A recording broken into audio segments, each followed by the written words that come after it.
Hello, I'm Simon Whistler. You're watching TopTenzNet, and in the video today we're looking at the top 10 weirdest cities from around the world. While most of the time we only hear about the world's most important cities or those with the most breathtaking architecture, there are many quirky and bizarre cities hiding in spots you wouldn't ever imagine. Some of these cities have reached their situation organically, ending up in the most ridiculous of predicaments with little idea of any way out. Others were the ridiculous ambitious dreams of people or governments who saw it fit to do something beyond what most people would consider normal or necessary. For your enjoyment, in this video we're looking at 10 of the weirdest cities in the entire world. Number 10. The small island city being overrun by rabbits. The city of Langley on Whidbey Island, which is part of Washington state, has a very unique and adorable problem on their hands. It all started back in 2001 when a bunch of rabbits got loose from a fair. At first, nobody expected much to happen, but then the rabbits started breeding like, well, rabbits. Before long, the citizens had a very ridiculous problem on their hands, with the little critters running amok and happily eating from people's vegetable gardens. Part of the reason they were able to thrive so easily is because it was a small island without a lot of natural predators for the rabbits. While some are concerned about the growing problem, with the rabbits now numbering in the thousands and that the number is likely to increase, most people are against the wholesale city-sanctioned slaughter of the rabbits. City officials don't want to spend their days hunting down rabbits by the bushel, and many of the citizens actually find them adorable and would prefer to exploit it at least a little bit for tourism. Still, the city is not entirely okay with the issue and has considered bringing in more natural predators to thin them out. Of course, as we all know, that doesn't always work so well and may only add more problems. Number 9. The floating city that doubles as an oil rig. The city of Neftachlari is a gigantic floating city in the Caspian Sea that has acted as a huge oil operation for many decades. It was officially property of Azerbaijan and was built by the Soviets back at the height of their power. The city isn't incredibly far from the land, but it is the most massive city in the sea that has ever been built. It was a testament to Soviet engineering at its most ambitious. It was built on the spot after the Russians discovered incredible oil reserves in the area, after hearing legends from history that oil would often bubble up in the water near that area. The city still stands today and is being used to gain oil. However, the days of this incredible construction, they're numbered. Before too many years, the area will be dried up, and even before then, the city may not be able to operate for too much longer. The reason for this is because the city is starting to fall apart. While it once boasted, among other amenities, its own park with trees and soil imported from the mainlands, as well as its own soccer pitch, movie theatre, library, gardens for fresh food, and more, it is now a shadow of its former glory. The massive floating city has been ravaged by floods and the deterioration of time, and many of the roads and apartments are submerged. This, of course, means that the workforce is much smaller than before. While some people still find it to be a desirable job because of the high pay, the city itself may not be around for much longer. Number 8. The highest altitude city in the world.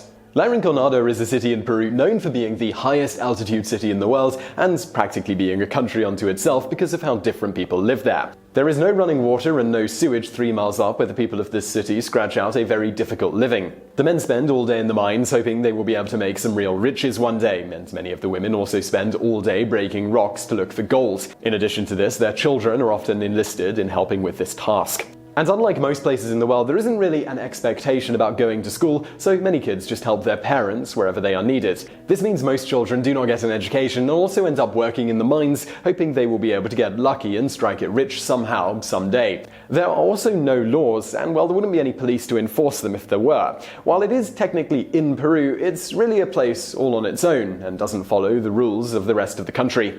Number 7. The town in Brazil with a very high rate of twin births. There is a town in Brazil called Candido Godoy that has an abnormally high rate of twin births. The rate is a whopping 10% compared to 1% for the rest of Brazil. As you could imagine, it would be quite a strange experience to happen unknowingly across this town, and some might suddenly think they were transported into a horror movie. Clearly, some people came to a conclusion that they really were in a real-life horror movie, because many have speculated that it was the work of evil Nazi doctor Joseph Mengele, who was known for doing vile experiments on twins and trying to make the perfect Aryan baby. However, one scientist decided it was time to actually find out what was going on and ran DNA tests on many of the women in the village, and he found something a bit more banal. Essentially, she discovered that the women who were having twins had a similar gene, and she also found that there was a high rate of inbreeding in the area between all the German immigrants. In other words, only a couple of people with the gene arrived in the village at first, but with a lot of inbreeding, it quickly spread among the future women of the village, creating a creepy town full of way too many twins.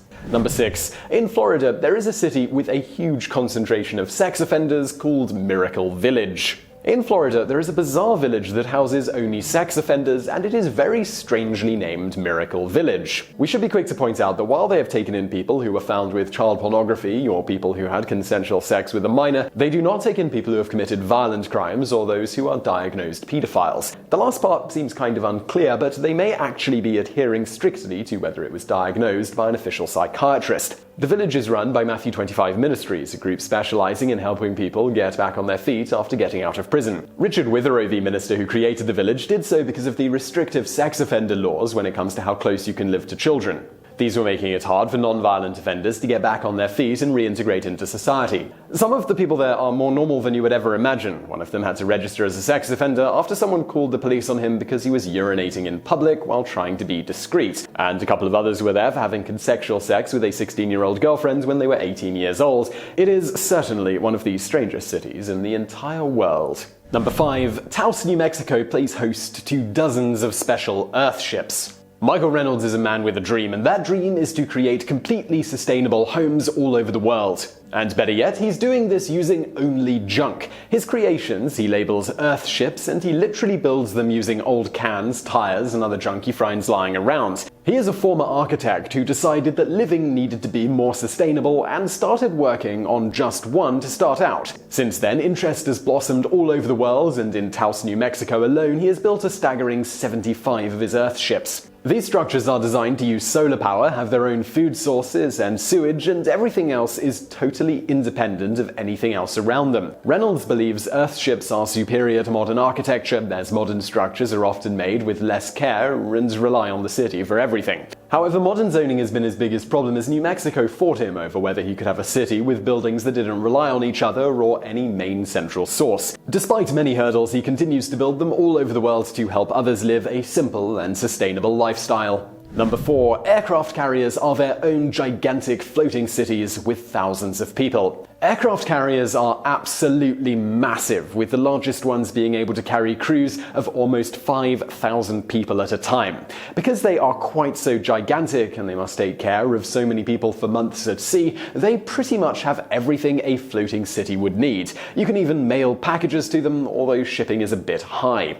However, what many people do not realize is that life on board an aircraft carrier isn't really anything like going on a cruise. However, unless you have a reason for going above deck, you're never going to be up top like you see in the movies. Most of the time you'll be below deck, assigned to some menial job, and after a long shift you'll go back to a very cramped bunk area. And that is the other rather big drawback of life on an aircraft carrier. On top of essentially no fresh air except for select personnel, there is also little to no privacy. Some sailors have even reported seeing bunkmates masturbating near them and just shrugged it off as humans doing what they need to do. Night and day blend together as people don't get to see the outside, and this can mess with some people psychologically, making it hard for them to cope with the situation.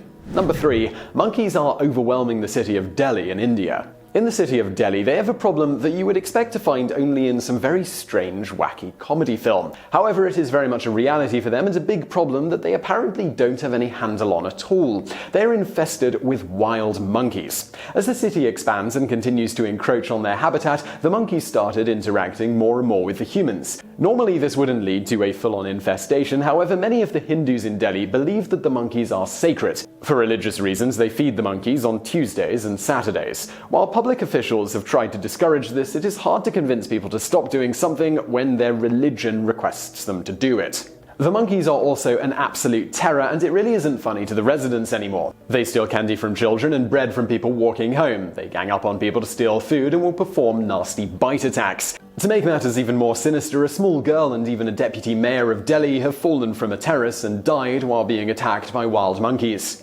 Despite trapping over 13,000 monkeys in the last decade, the problem is still going strong, and if anything, it seems to be getting worse. However, while a couple of accidental deaths have happened, the monkeys are not homicidal freaks from a horror movie and aren't out for blood. They are only grabbing food because they have been trained by humans to think humans are bringing food for them. This is exacerbated by the fact that the humans keep confirming this. Number 2. Coober, Pedy, the Australian city where most of the inhabitants and city are underground. The town of Coober in Australia is a town that most people will not have heard of, but it is significant for multiple reasons. The first reason is that there are more opals in Coober than anywhere else in the world, accounting for roughly 70% of them found, as well as the best ones ever found. The second has to do with the general hellish living conditions of the area. The miners back in the day were dealing with ridiculously hot temperatures, and in order to live near the mines, they decided to get creative and build underground. The underground homes they built were called dugouts, and they helped maintain a consistently comfortable temperature. Over time, their enthusiasm for this type of architecture caused them to continue to expand their underground structures, and now there is an underground church, museum,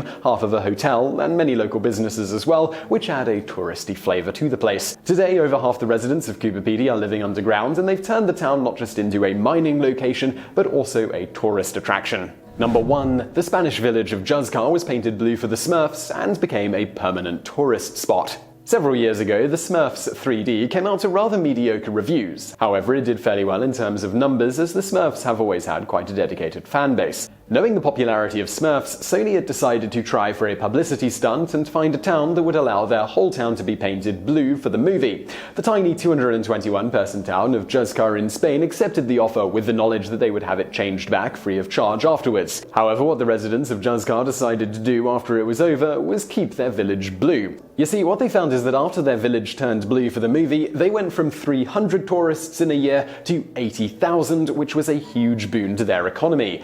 They now host Smurf-themed events and also point out that they are known for their mushrooms and fungi, and that the Smurfs are as well, so the whole thing was a happy coincidence. For the residents of Juzcar, being the Smurf village has given them a much brighter future than they ever imagined they would have as a city.